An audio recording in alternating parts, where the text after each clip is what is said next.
안녕하세요. 여신 코코리의 책 읽는 밤, 책 읽는 코코리를 찾아주신 여러분 반갑습니다.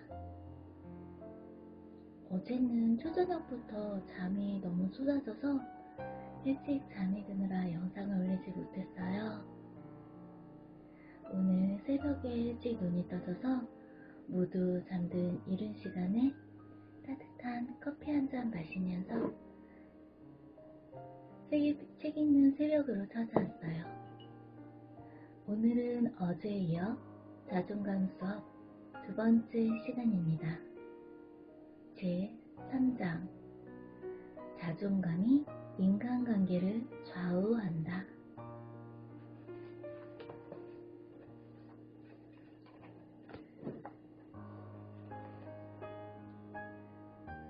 나는 얼마나 인정받고 있을까? 자존감의 가장 대중적인 의미는 자존중감이다. 말 그대로 자신을 얼마나 존중하고 가치 있는 존재로 받아들이는가를 뜻한다. 자존감의 중요성이 날로 커지고 있기 때문인지 최근 나오는 육아서적을 보면 칭찬을 강조하며 자녀를 얼마나 사랑하는지 구체적으로 알려주라는 메시지들이 많이 나온다. 이처럼 높아진 교육 풍토와 의식 있는 부모들 덕분에 요즘 아이들은 중장년층에 비하면 자존감이 꽤 높은 것 같다. 안타깝게도 지금 3년이 된 대다수는 부모에게 그런 말을 듣고 자라지 못했다. 너는 소중한 사람이야 라는 말을 듣기는커녕 잘못했다고 혼나거나 심지어 밟아벗겨져 문 밖으로 쫓겨났던 경험이 더 많을 터 그렇게 직접 지적하거나 창피함을 유발해 복종하도록 하는 육아법이 일반적이던 시절이었다. 인정받고 싶다는 마음의 다른 표현. 상담을 해보면 부부 생활에서 만족도가 떨어지는 사람들은 대부분 자존감이 저하되어 있다. 남편들은 부인이 자신을 무시한다고 생각한다. 유용한 존재로 인정받고 싶은데 번번이 그 욕구가 좌절되기 때문이다. 어떤 문제가 생길 때마다 남자는 해결책을 제시하려고 덤빈다. 직장 문제나 고부 갈등으로 고민하는 아내에게 촌철살인의 한마디로 해결을 해주고 인정받고 싶어한다. 하지만 아내의 반응은 시큰둥하고 남편은 그때마다 자존감에 상처를 입는다. 남편이 원하는 건 단 하나, 아내가 나를 쓸모있는 존재로 생각해주는 것이다. 이것이 남편의 자존감이다. 부부 치료는 서로가 서로에게 얼마나 소중한 사람인지를 깨닫는 과정이다. 성숙한 부부들은 배우자의 자존감을 지키는 일이 곧 나의 자존감을 지키는 일이라는 걸 알고 있다. 그래서 상대방의 자존감을 지켜주려고 노력한다. 한 배를 탄 공동 운명체이므로 상대가 죽으면 나도 죽는다는 것을 안다. 인정받고 싶다는 욕망. 내가 그랬듯 전문직 종사자나 성공한 사람들 중에도 자신의 능력이나 성취를 의심하며 불안해하는 사람들이 많다. 어릴 때부터 공부를 잘했고 현재 돈도 잘 벌고 다른 면에서도 모자랄 게 없어 보이는 사람들인데 늘 쫓기며 산다. 왠지 모를 불안과 초조함에 잠을 못 이루거나 심한 경우 술을 마셔야만 잠을 이룬다는 사람들도 있다. 이들은 대개 강박증에 시달린다. 강박증은 한 가지 생각이 지속적으로 떠오르고 지워지지 않는 증상이다. 이들의 강박증은 실은 어릴 때부터 예컨대 이런 생각에 휩싸였던 경우가 많다. 1등을 하지 못하면 넌 아무짝에도 쓸모없는 인간이야. 너 이번 시험에서 떨어지면 엄마 아빠한테 혼날 거야. 등등. 성공한 사람들의 뒤에는 헌신적인 부모도 있지만 이처럼 강박증을 심어놓을 정도로 자녀에게 불안을 강요하는 경우도 있다. 물론 부모는 그런 영향을 끼치지 않았는데 자녀 혼자 그런 생각에 빠지는 경우도 있다. 평가가 아닌 과정에 몰입하라. 사회생활에는 뚜렷한 가이드라인이 없다. 언제, 어디까지, 어떻게 해야 가치를 인정받는지 알려주는 길잡이가 없다. 뚜렷한 성적표가 있는 것도 아니고 인기투표를 할 수도 없다. 그래서 자신의 가치를 스스로 인정하기도 어렵고 그것을 느끼기는 더 어렵다. 그럼 어떻게 하면 좋을까? 해답은 과정에 있다. 과정에 몰입하면 된다.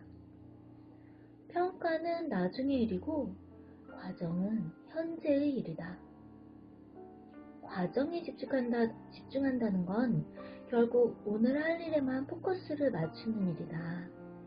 가령 취업을 하고 싶다면 취업을 하기 위해 오늘 할 수 있는 일만 생각해야 한다. 좋은 대학에 가고 싶다면 평가는 수능 시험 당일이고 과정은 오늘 공부를 하느냐 마느냐다. 오늘 공부할 언어 영역이나 수리 영역에만 집중하는 것 말이다. 평가는 우리가 할 수 있는 영역이 아니고 현재 영역도 아니다. 과정에 집중하는 사람들은 지금 이 순간의 나에 집중할 수 있다.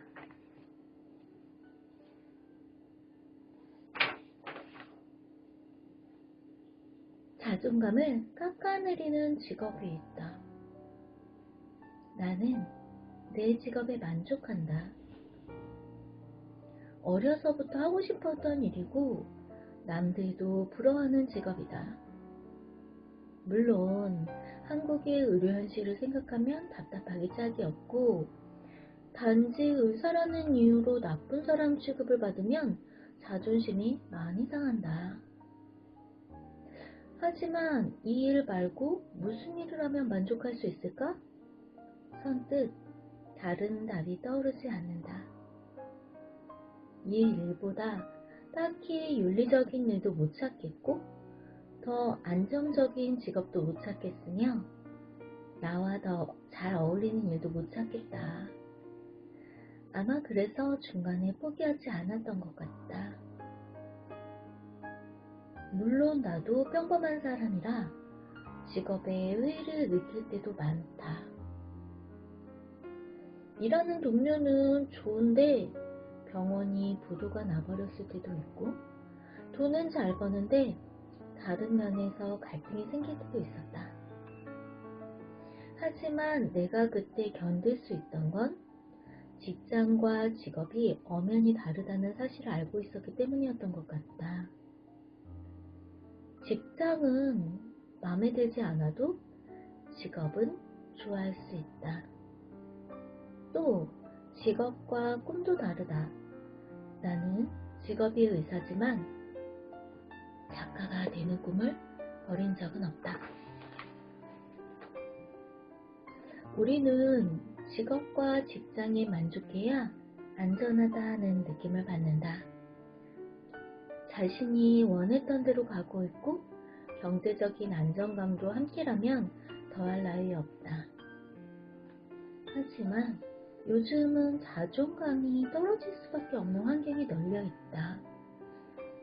자신의 선택에 회의가 들고 능력 부족이나 자괴감에 시달리게 하는 환경이 수두룩하다. 개인 탓이 아니라 사회적 환경이나 제도가 만들어낸 것이 많은데 애먼 자기 탓과 죄책감에 빠져드는 사람도 많다.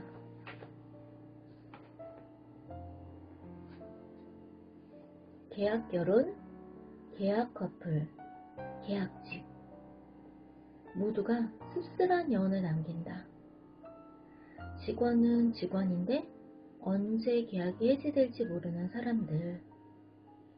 정규직이 아닌 이들이 느끼는 불안감과 스트레스는 상상을 뛰어넘는다. 외부 상황도 상황이지만 계약직 스스로 느끼는 감정도 매우 치명적이다.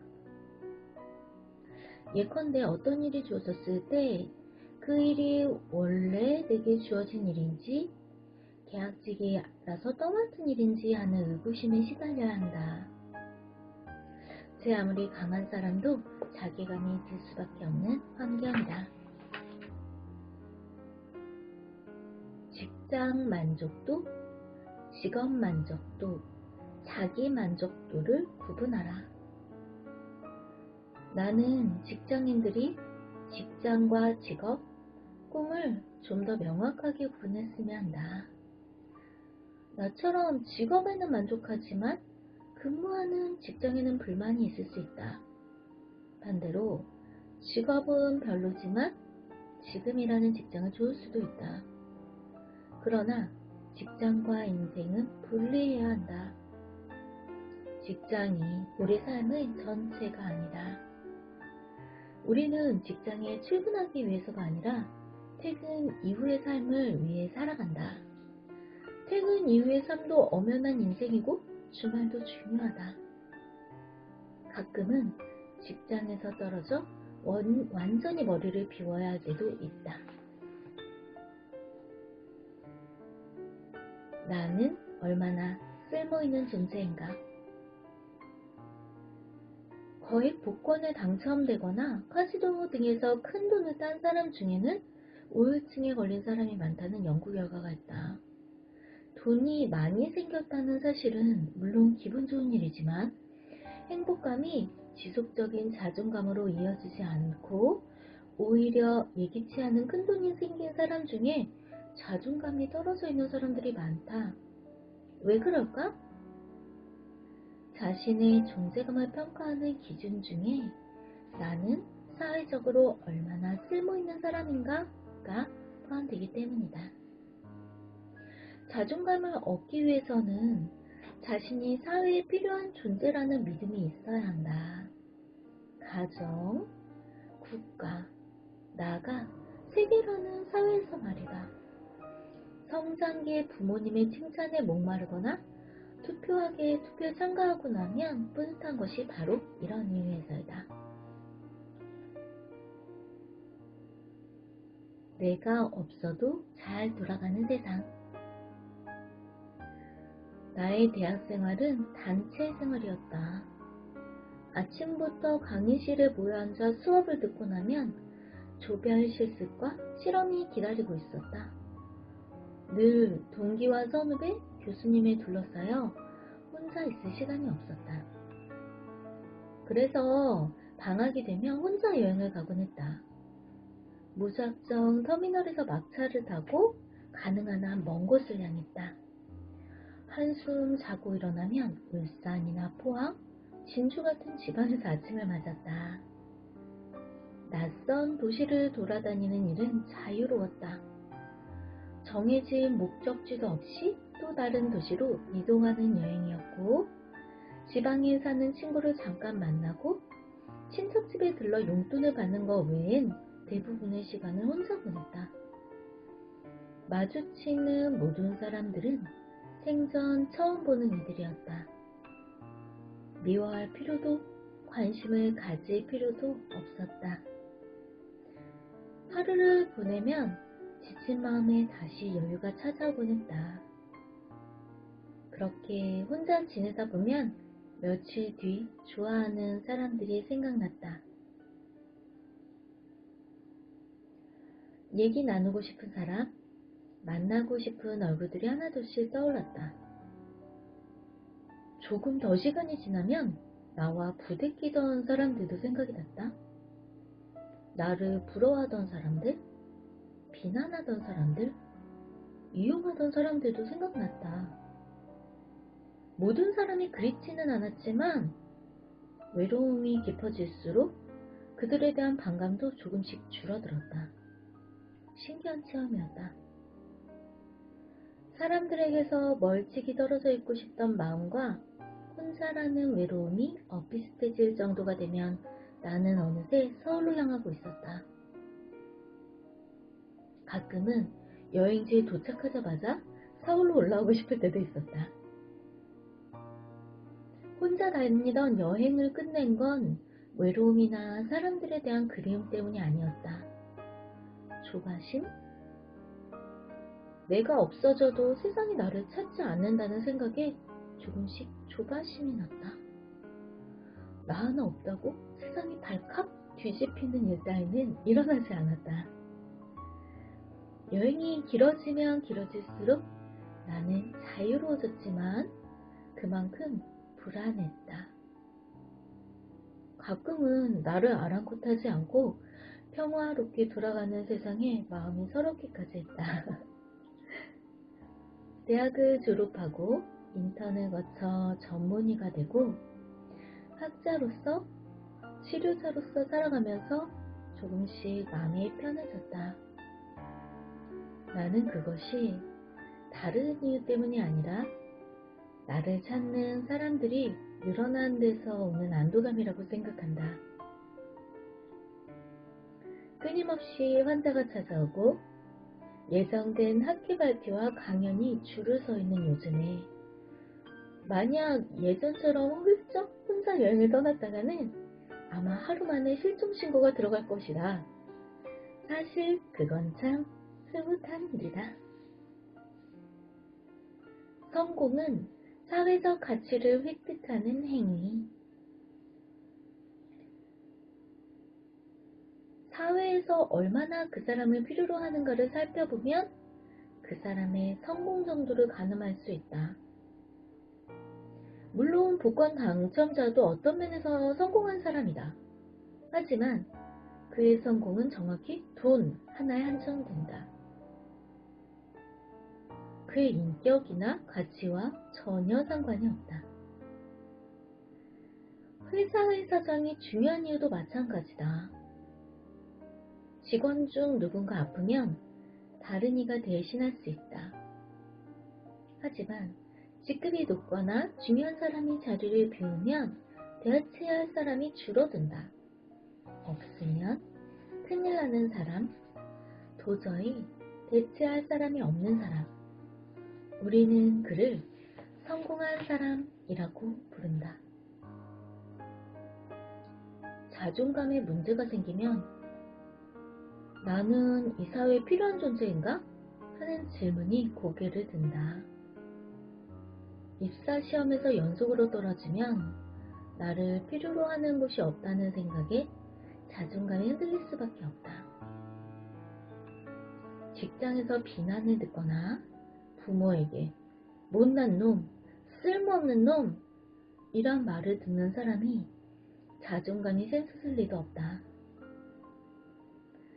사회가 나를 필요로 한다는 느낌은 사회적 본능을 충족시킨다. 나에게 문제가 생겨도 사회가 거두어줄 것이라는 안도감을 주기 때문이다. 반면 사회에서 거부당하거나 무관심이 지속되면 불안이 커질 수밖에 없다. 타인의 나쁜 평가에도 그것은 단지 그들의 평가일 뿐 이라며 덤덤할 수 있다면 모르겠지만 보통의 경우 타인의 낮은 시선은 그대로 자신에게 투사되어 스스로를 낮게 평가하는 결과를 낳는다. 가족을 보자. 가족에게 내가 필요 없는 존재라는 생각이 들면 자존감은 가차없이 흔들린다. 나 때문에 부모님이 원치 않는 결혼 생활을 이어가는 건 아닐까? 나 같은 자식은 있으나 마나한 존재야. 라는 생각이 드는 상황에서 자존감을 지키기란 매우 어렵다. 필요도 없고 타인의 인생을 망친 자기 존재에 만족할 인간은 세상 어디에도 없다.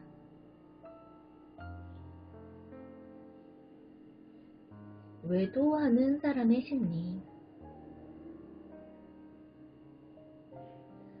가족이나 배우자에게 필요 없는 존재라는 생각이 들면 자존감이 흔들린다.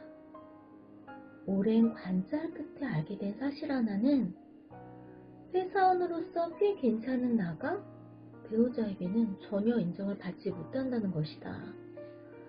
이럴 때 자신의 가치를 높게 평가해주고 응원해주는 이성이 회사에 있다면 어떨까? 과장님은 그렇게 불리한 상황에서도 어쩜 그렇게 결과를 이끌어내세요? 정말 대단하세요. 라거나 평소 늘 존경하고 있습니다.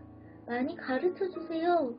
라고 말하며 나를 인정해주는 사람이 있다면 누구라도 기분이 좋고 마음도 편해질 것이다. 사회적으로 가치를 인정받으니 자존감이 덩달아 공명을 일으키게 된다. 오피스 와이프나 오피스 허즈번드를 둔 사람들은 하나같이 말한다. 배우자는 인정해주지 않는 자신의 존재를 그들이 알아준다고. 배우자가 일중독자라는 독서를 쏟아낼 때 그들은 반대편에서 위태로운 자아를 일으켜 세워준다. 실제로 외도에 빠진 사람들을 만나보면 상당수가 자존감이 떨어져 있다. 그들이 죄다 넘치는 바람길을 주체할 수 없어서 일탈을 하는 게 아니란 뜻이다. 누군가에게 인정받고 싶은 본능이 그들도 모르는 사이에 일탈의 주인공으로 만드는 면이 있다.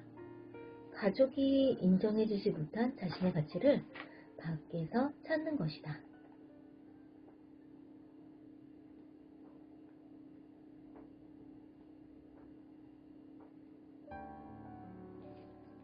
심리학 책을 아무리 읽어도 자존감이 그대로인 이유.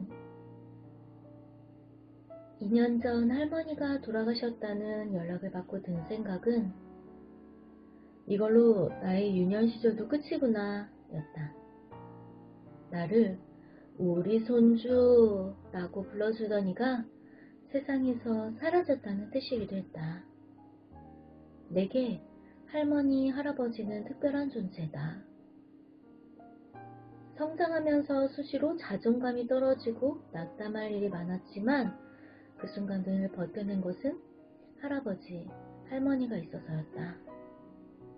가끔 내 능력으로 자수성가한 것 같은 착각이 들다가도 곧 내 분의 얼굴이 떠오를 때면 나는 참으로 행운하였다는 사실을 인정할 수밖에 없다. 그 고마움과 미안함 때문일까? 행복하지 않은 유년 시절을 보낸 사람들, 어른들에게 구박만 받거나 어렸을 때가 전혀 기억나지 않는 사람들을 보면 유난히 마음이 쓰인다.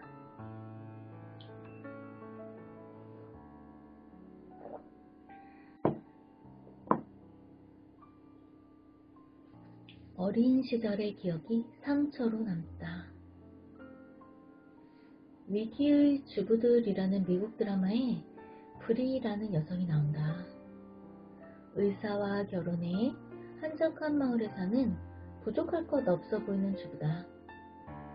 사는 집도 아름답고 완벽하게 정돈되어 있으며 저녁마다 커다란 식탁에 만찬이 차려진다. 집안 모든 도구는 호텔의 그것보다 정갈하다.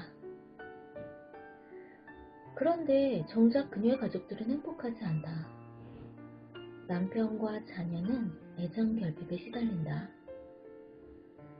그렇다고 그녀에게 딱히 문제가 있어 보이진 않는다. 성인병이 염려되는 남편을 위해 매번 채식 식사를 차리고 자녀들에게 지극히 상식적인 도덕적 규범과 가치관을 강조한다. 하지만 남편은 이런 아내를 로봇 같다고 여기고 아내와 있으면서도 외로움과 무기력증에 시달린다.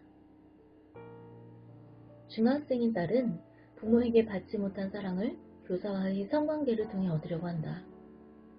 얼핏 완벽해 보이는 이 가족 사이에는 폭발할 듯한 긴장과 스트레스가 있다. 이 드라마를 본 지 무척 오래되었지만 브리 가족만은 머릿속에 선명하게 남아있다. 브리의 자녀와 비슷한 성장기를 보낸 사람들을 많이 만나기 때문이다. 엄마는 강박적이고 아빠는 무기력하고 그 둘은 자주 싸우며 오랜 기간 냉랭하면서요 상처가 되지 않고 수습이 되는 경우 말이다. 불행했던 어린 시절이 몸과 마음에 각인되어 있다면 현재 자신을 부정적으로 자각하고 있을 가능성이 높다. 우리는 무엇에든 이유와 결과를 찾으려는 습성이 있다. 자신을 이혼한 부모의 자식, 아빠의 폭력을 보고 자란 아들, 눈만 뜨면 싸움질하는 부모 밑에서 자란 사람이라고 낙인을 찍은 이상 그런 스스로를 존중하기란 쉽지 않다. 심리학에 의존하는 심리. 이들의 걱정은 부모의 모습을 그대로 투영한다. 자주 싸운 부모 밑에 자란 사람은 자기 자신도 결혼 생활을 제대로 하지 못할 것 같다는 불안감을 갖고 있고, 폭력 부모 밑에 자란 사람은 자신도 모르는 사이에 폭력의 가해자나 피해자가 되면 어쩌나 하는 불안에 시달리며, 도박이나 술 중독에 빠진 부모를 둔 자녀는 자신도 중독자가 되거나 배우자가 중독자가 되지 않을까 하는 불안에 시달린다. 나아가 이런 감정 상태로 제대로 된 사랑이나 결혼을 할 수 있을지 끊임없이 의구심을 품는다. 책에는 온갖 종류의 정보와 해답이 들어있어 많은 이들이 도움을 받는다. 왜 이러는지 알 수 없던 감정이 그제서야 비로소 갈피를 잡고 학문의 힘을 통해 여러 심리학 책을 탐독하는 것을 통해 원인을 파악하기 때문이다. 심리학 책에서 도움을 받았다고 말하는 사람들을 보면 대부분 다음과 같은 과정을 거치는 것 같다. 첫 번째, 보편화. 나만 이런 게 아니었구나 라는 생각의 힘은 대단하다. 나만 특별한 환경에서 자랐고 나만 불행한 줄 알았는데 나보다 더 심한 사람도 수두룩하다. 그래서 마음이 가벼워지고 위안을 얻는다. 죄책감 탈피. 두 번째, 심리학 책에는 이렇게 될 수밖에 없는 수많은 요인이 등장한다. 내가 겪는 문제가 나의 노력이 부족해서 또는 못난 사람 때문이기 때문에 빚어진 결과가 아니라는 주장이다. 사람들은 내가 잘못해서 생긴 일이 아니구나 라는 깨달음을 얻고 오랫동안 시달려온 죄책감을 내려놓는다. 내 의지가 부족해서가 아니고 내가 어리광을 피우는 게 아니라 그 정도 경험을 가진 사람이라면 당연히 이 정도는 괴롭다는 확신을 갖게 된다. 세 번째, 지식화. 감정으로 느끼던 것을 이성적으로 이해하고 해석하게 되면 마음이 편안해진다. 왠지 모르게 힘들고 괴로웠던 것이 오래된 트라우마였고 나를 지배하는 핵심 감정이었으며, 나를 힘들게 한 부모는 투사라는 방어기제를 사용했다는 것을 알게 되면 괴롭던 모든 상황이 이해가 된다. 그러면 뿌연 안개 속 같았던 마음이 어느새 정리된다. 친구에게 몇 날 며칠 털어놓아도 끝이 없던 신세 한 단이 몇 줄의 글로 간결하게 정리가 되니 마음도 그만큼 가벼워진다. 여러분, 오늘의 책 읽기는 여기까지예요. 이렇게 책을 읽다 보면 어느새 책에 푹 빠져 시간이 굉장히 빠르게 지나가는 걸 느낄 수 있어요. 새벽 시간에 글 읽기도 참 좋네요. 오늘 하루도 행복한 하루 보내세요. 안녕. 굿모닝.